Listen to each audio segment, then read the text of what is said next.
This is VOA News. Reporting by remote, I'm Joe Ramsey. Sri Lanka's acting president has declared a state of emergency, which gives him broad authority amid growing protests for him to step down.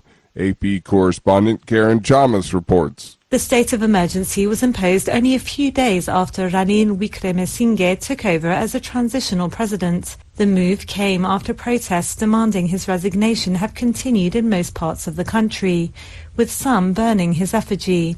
The new president took over from his predecessor Gotabaya Rajapaksa, who fled abroad and resigned after months-long mass protests over the country's economic collapse. A new, more permanent president is due to be voted in by the country's lawmakers in a few days. I'm Karen Chamas.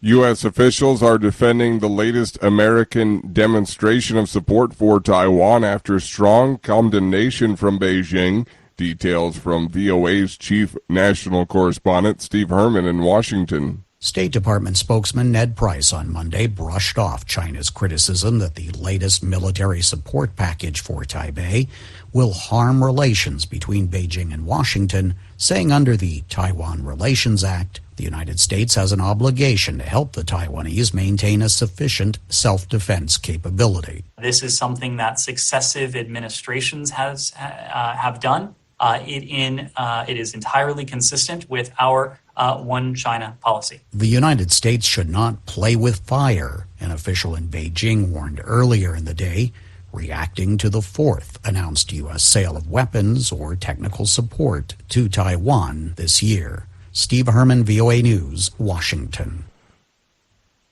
Find more at voanews.com. This is VOA News.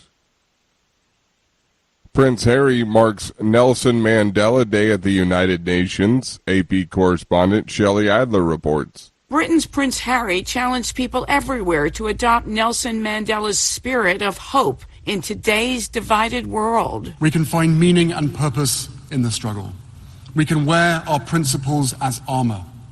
Heed the advice Mandela once gave his son to never give up the battle even in the darkest hour. In a keynote and often personal speech to the UN General Assembly's annual celebration, Prince Harry spoke of a special photo he was given. On my wall and in my heart every day is an image of my mother and Mandela meeting in Cape Town in 1997. Which was just 5 months before the death of his mother, Princess Diana. I'm Shelley Adler. The United States says it hasn't sought the arrest of the former lawyer of slain Saudi journalist Jamal Khashoggi, contradicting the United Arab Emirates official explanation for his detention. The UAE on Saturday sentenced the civil rights lawyer, U.S. citizen Asim Ghafoor, to 3 years in prison, followed by deportation on charges of money laundering and tax evasion. Ghafoor has rejected the charges and said he had no idea he had been convicted in absentia. The UAE portrayed Ghafoor's arrest as a coordinated move with the U.S. to, quote, combat transnational crimes, saying American authorities had requested Emirati help with their investigation, but the U.S. disputed that account on Monday. Texas State Police have launched an internal review of troopers' response to the Uvalde school massacre in the U.S. in May, AP correspondent Norman Hall reports. The Texas Department of Public Safety says the internal review will examine the actions of state police. Dozens of state troopers and agents were on the scene during a slow and chaotic response to the shooting that left 19 students and 2 teachers dead.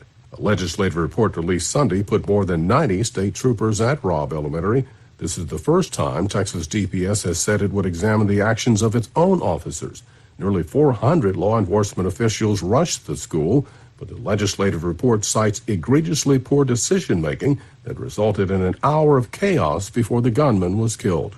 I'm Norman Hall. Recapping our top story, Sri Lanka's acting president has declared a state of emergency that gives him broad authority amid growing protests demanding his resignation. 2 days before the country's lawmakers are set to elect a new president. He became acting president on Friday after his predecessor fled abroad and resigned after months-long mass protest over the country's economic collapse. Reporting by remote, I'm Joe Ramsey, VOA News.